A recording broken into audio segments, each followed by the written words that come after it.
کہ آپ اپنے ہاتھ کو اپنے بغل میں ڈالتے اور نکالتے تو چمکنے لگتا۔ یہ دو معجزات دے کر فرعون کے سامنے حضرت موسیٰ علیہ السلام کو بھیجا گیا،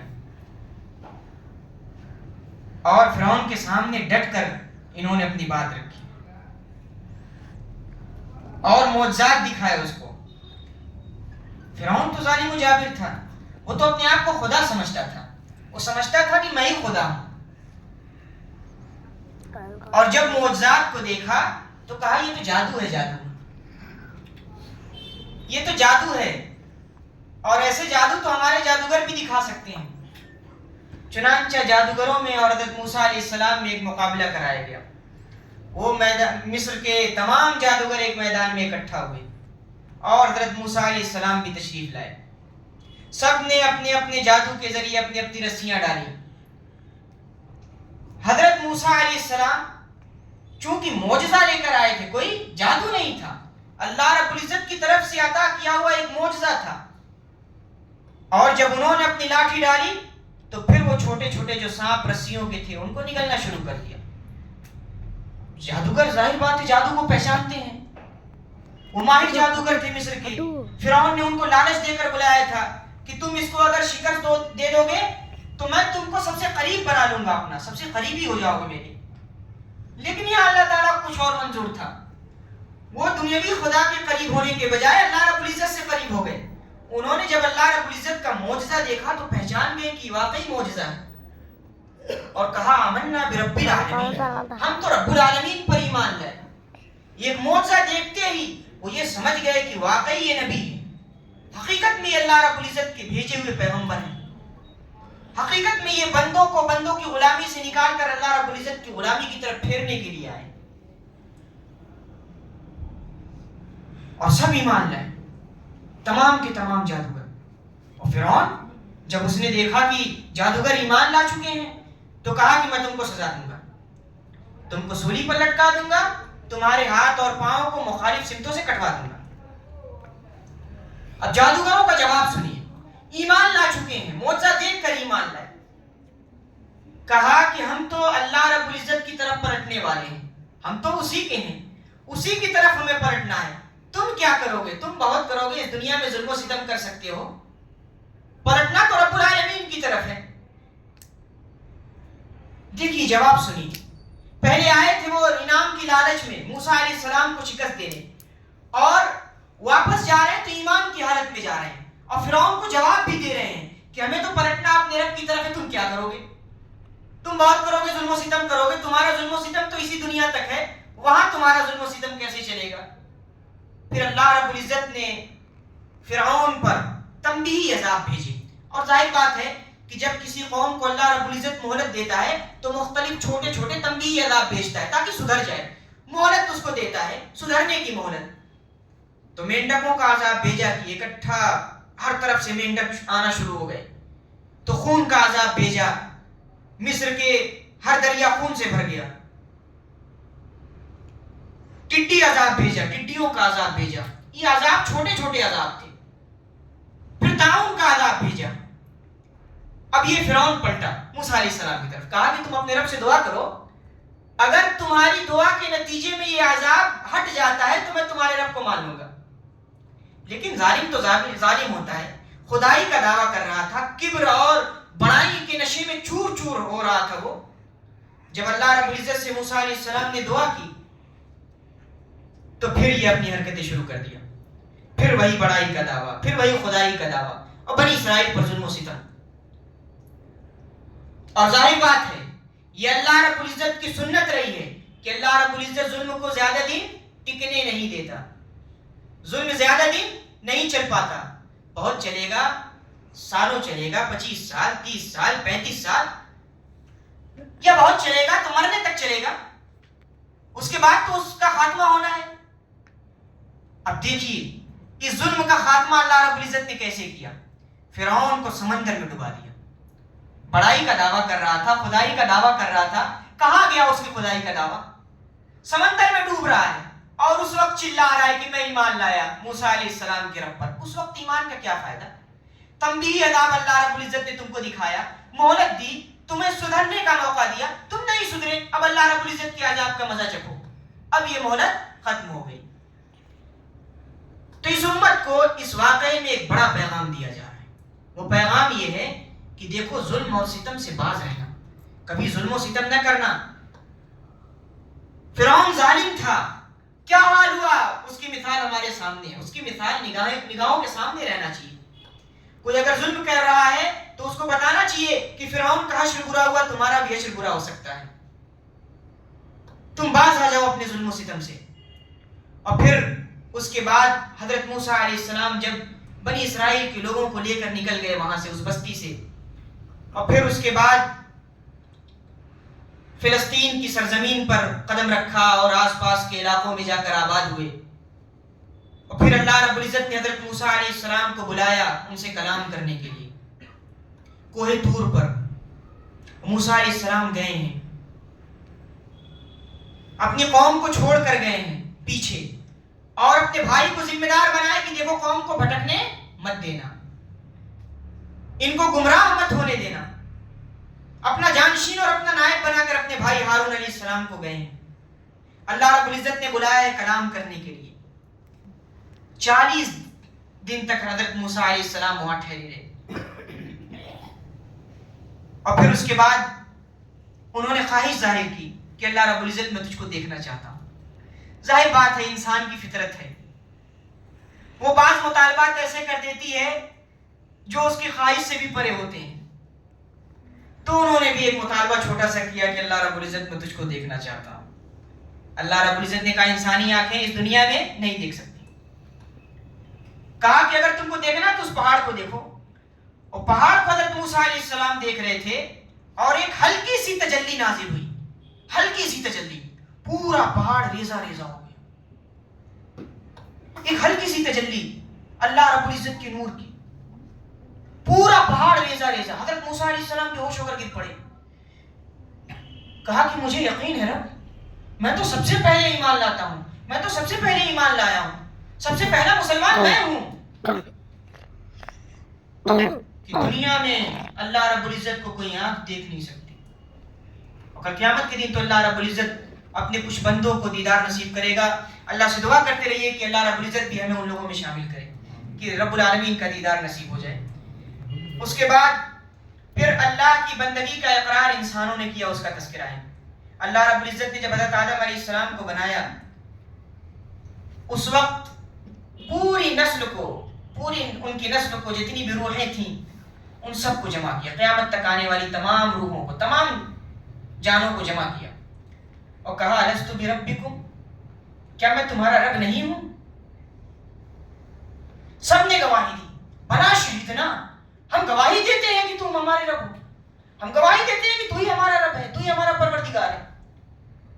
تو گواہی دے دی، اور وہ گواہی فرشتوں کی موجودگی میں دی، وہ گواہی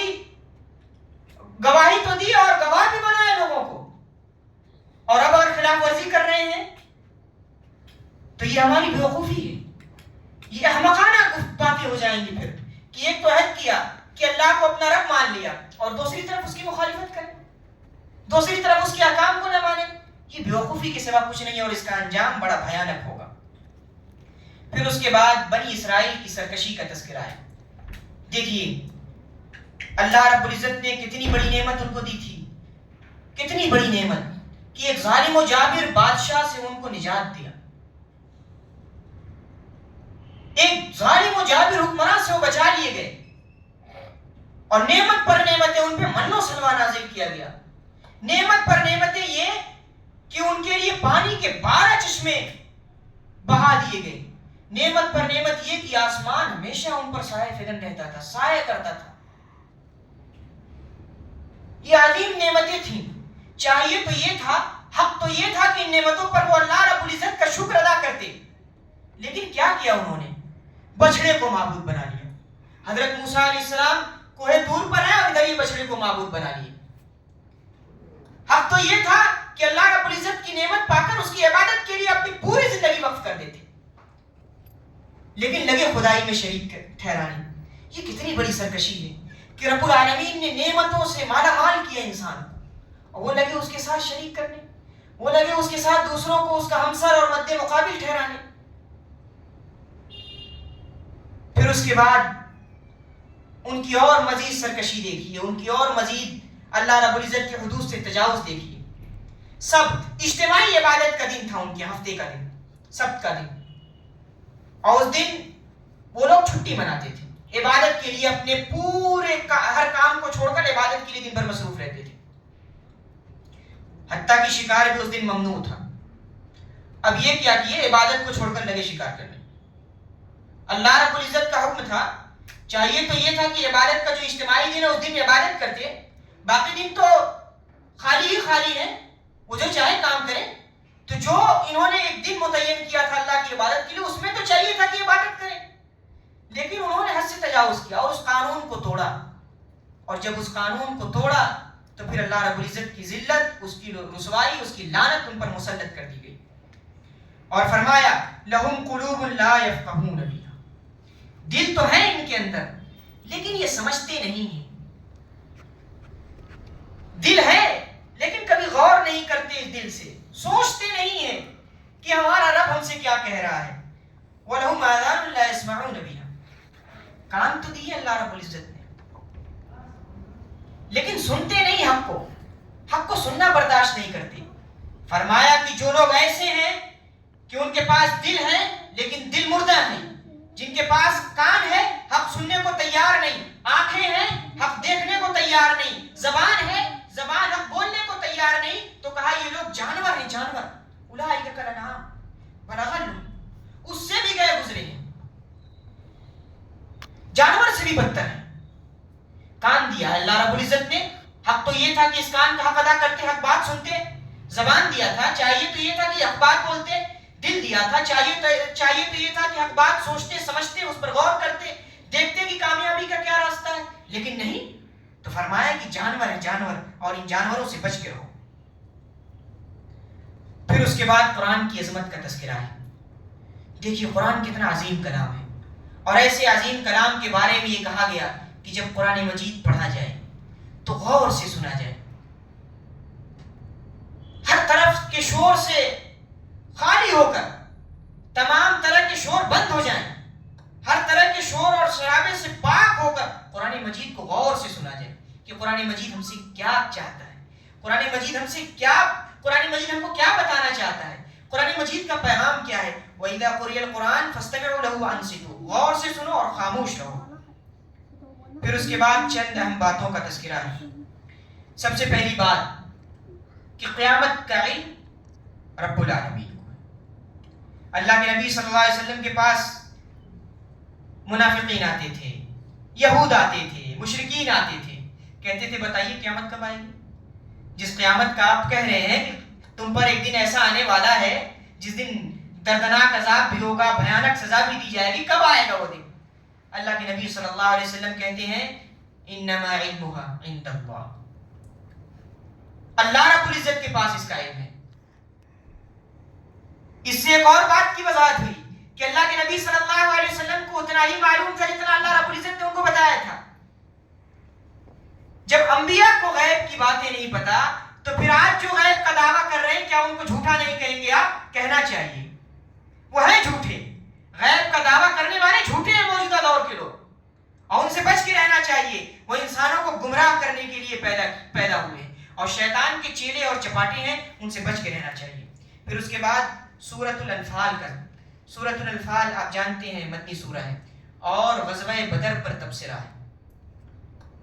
سب سے پہلے آپ دیکھیے کہ غزوہ بدر میں 313 لوگ تھے، معمولی تعداد تھی مسلمانوں کی، ہزاروں ہزار کا لشکر سامنے تھا، ان سے جنگ کرنا تھا۔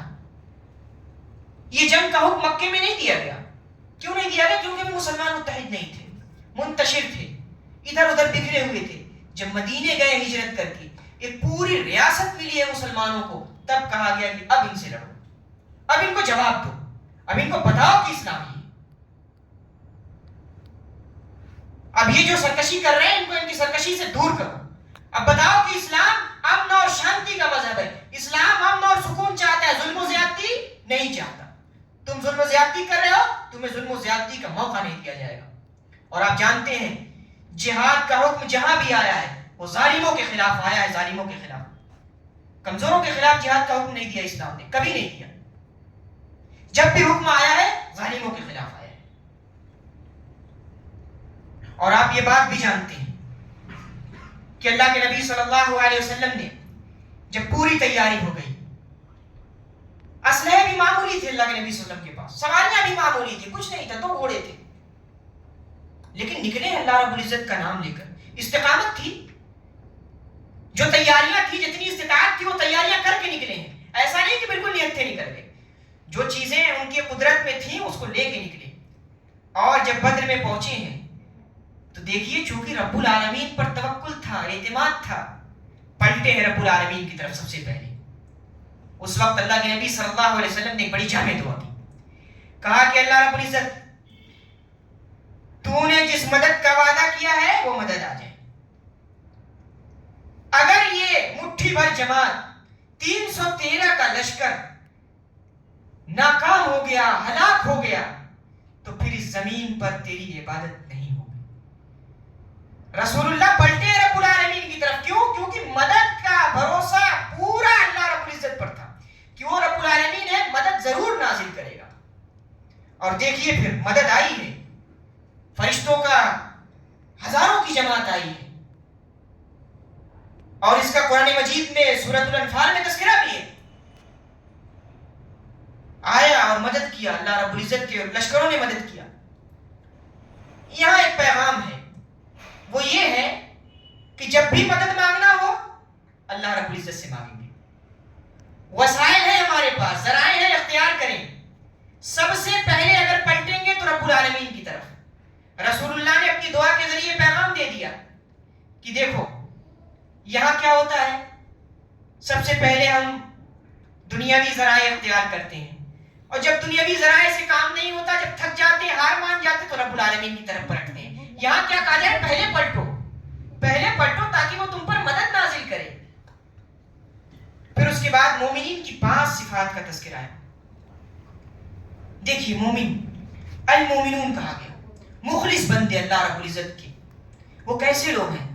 سب سے پہلی صفت یہ بیان کی گئی، اذا ذکر اللہ وجلت قلوبہم. اللہ رب العزت کی آیات کی تلاوت ان کے سامنے کی جاتی ہے، اس کا ذکر کیا جاتا ہے، اللہ رب العزت کا جب بھی نام آ جاتا ہے ان کے دل اس کی خشیت سے کانپ اٹھتے ہیں. یہ مومنین ہیں جن کے دل اللہ رب العزت کی نگرانی کے احساس سے کانپ اٹھے. وَإِذَا تُلِيَتْ عَلَيْهِمْ آيَاتُهُ زَادَتْهُمْ ایمانا. اور جب اللہ رب العزت کی آیات پڑھی جاتی ہیں ایمان میں اضافہ ہوتا ہے. ایک ایک آیت کے بدلے ایمان درجہ بدرجہ ان کا بڑھتا ہے. یہ مومنین ہیں، اور اللہ رب العزت نے جو کچھ دیا ہے اس میں خرچ کرتے ہیں. یہ دیکھیے ایمان کے ساتھ ساتھ جہاں بھی ایمان کا تذکرہ ہے وہاں انفاق کا تذکرہ آیا ہے کہ جب بھی ضرورت پڑتی ہے اللہ رب العزت کی راہ میں تو یہ مومنین جن کے دل اللہ رب العزت کی یاد میں کانپ اٹھتے ہیں، اللہ رب العزت کی یاد میں بسر ہوتے ہیں، جن کے سامنے قرآن مجید کی آیات پڑھی جاتی ہیں تو ان کے ایمان میں اضافہ ہوتا ہے. یہ مومنین جب بھی اللہ رب العزت کی راہ میں ضرورت پڑتی ہے اپنا مال بھی لٹاتے ہیں، ضرورت پڑتی ہے تو جان کی بھی قربانی دیتے ہیں. یہ مومنین ہیں، یہ مخلصین ہیں، یہ اللہ رب العزت کے خیرخواہ بندے ہیں، یہ اللہ رب العزت کے پکے بندے ہیں. اولئک هم المؤمنون حقا. سچے بندے یہی تو ہیں، انہی کی تعریف تو کی جا رہی ہے، انہی کے بارے میں تو بتایا جا رہا ہے. اس امت کو یہ پیغام دیا گیا کہ جس طرح وہ اللہ کے نیک بندے تھے، مخلص بندے تھے رسول اللہ کے زمانے میں، ویسے ہی آپ بھی بنیے. بن سکتے ہیں، کیوں نہیں بن سکتے بھائی؟ ہم نہیں بن سکتے؟ کیوں نہیں بن سکتے؟ ہم بھی بن سکتے ہیں. اللہ رب العزت کے احکام پر عمل کرنا جس دن سے شروع کیا ہم اللہ رب العزت کے مخلص بندے ہوں گے. ہماری پوری زندگی عبادت ہو جائے گی جس دن سے رب العالمین کو ہم نے اپنایا. اس کو چھوڑا ہے جو اللہ رب العزت کو بھلا دیتا ہے، فرمایا کہ وہ اپنا ہی وجود بھول جاتا ہے. تو اس کو اپنائیے، اس کو پکڑیے. اس کی ذات ہمیشہ انسانوں کی مدد کے لیے آتی ہے لیکن جو پکڑتا ہے اسی کی مدد کرتی ہے. پھر فرمایا کہ ان کے اندر ریاکاری نہیں ہوتی، مومنین کے اندر دکھاوا نہیں ہوتا. وہ جو کام کرتے ہیں محض اللہ رب العزت کی مدد، اللہ رب العزت کی رضا حاصل کرنے کے لیے کرتے ہیں. پھر 6 نصیحتیں کی گئیں. سب سے پہلی نصیحت کہ اللہ کے رسول نے جو کہہ دیا مان لو، سر تسلیم خم. اس کے آگے کچھ نہیں. رسول اللہ نے کہہ دیا تو مان لو. یہی ایمان ہے, یہی اسلام ہے کہ رسول کی اطاعت کرو, ہر معاملے میں رسول کی اطاعت کرو. کیوں رسول کی اطاعت کرو؟ کیونکہ رسول اللہ رب العزت کا بھیجا ہوا پیغمبر ہے. اللہ رب العزت کی طرف سے وہ اللہ رب العزت کے پیغام کو عام کرنے کے لیے آیا ہے, لوگوں کو بتانے کے لیے آیا ہے کہ زندگی کیسے گزارنا ہے, زندگی میں طور طریقے کس طرح رہنے سہنے کا ڈھنگ ہے, سب کچھ بتاتا ہے وہ. تو کیوں نہ اس کی بات مانے؟ تو رسول کی اطاعت سب سے پہلی نصیحت. پھر کہا کہ اگر دشمنوں سے مقابلہ ہو تو کبھی پیٹھ نہ دکھانا, ظالموں سے مقابلہ ہو تو پھر پیٹھ نہ دکھانا, ڈٹ کر مقابلہ کرنا, ثابت قدم ہو جانا. پھر فرمایا کہ جب اللہ اور اس کے رسول تمہیں کسی کام کے لیے تلاش کریں کہ آ جاؤ مومنو, اللہ کے نیک بندو آؤ, تمہاری مدد کی ضرورت ہے, تو لپک کر جاؤ, دوڑ کر جاؤ, کیونکہ رسول اللہ تم کو پکار رہے ہیں. وہ نبی جو تمہارا خیر خواہ ہے وہ تمہیں پکار رہا ہے, وہ بھلائی کی طرف ہی پکارے گا, برائی کی طرف تم کو نہیں بلا سکتا وہ. تو کہا اس کی طرف فوراً جاؤ, وہ اگر تمہیں پکار رہا ہے تو ضرور تمہارے لیے کوئی خیر کا معاملہ ہوگا, تمہاری بھلائی کا معاملہ ہوگا. پھر فرمایا کہ اللہ اور اس کے رسول سے کبھی خیانت مت کرنا. خیانت کرو گے تو پھر ذلت و رسوائی ہوگی, خیانت کرو گے تو اللہ رب العزت کے عذاب کے مستحق بن جاؤ گے, اس کا غیظ و غضب تم پر نازل ہوگا, اور اللہ رب العزت خیانت کرنے والوں کو پسند نہیں کرتا, قیامت کے دن ان کی طرف دیکھے گا بھی نہیں. پھر فرمایا کہ مقابلے کے وقت ثابت قدم رہو, جب بھی دشمنوں سے مقابلہ اور ڈٹ کر مقابلہ کرو, پیچھے ہٹنے کی تمہارے ذہن میں بھی بات نہ آئے. اور دیکھیے ثابت قدمی ہی تو تھی کہ بدر میں 313 ہزاروں کے لشکر پر بھاری پڑ گئے, اور جب ثابت قدمی ہوتی ایمان میں, جب ڈٹ کر مقابلہ ہوتا ہے, جب پیٹھ نہیں دکھاتے لوگ, تو پھر اللہ رب العزت کی مدد, اس کی نصرت آتی ہے. اور جب اللہ رب العزت کی مدد آتی ہے تو پھر دنیا کی کوئی طاقت غلبہ پانے سے کسی کو شکست نہیں دے سکتی. جس کے ساتھ بھی نصرت آئی ہے, تاریخ گواہ ہے, تاریخ ہمیشہ سے اس بات کی گواہی دی ہے تاریخ نے کہ جب بھی مسلمانوں نے ثابت قدمی دکھائی ہے, اللہ رب العزت کی مدد ضرور آئی ہے. کہا کہ ایمان میں ثابت قدم رہو.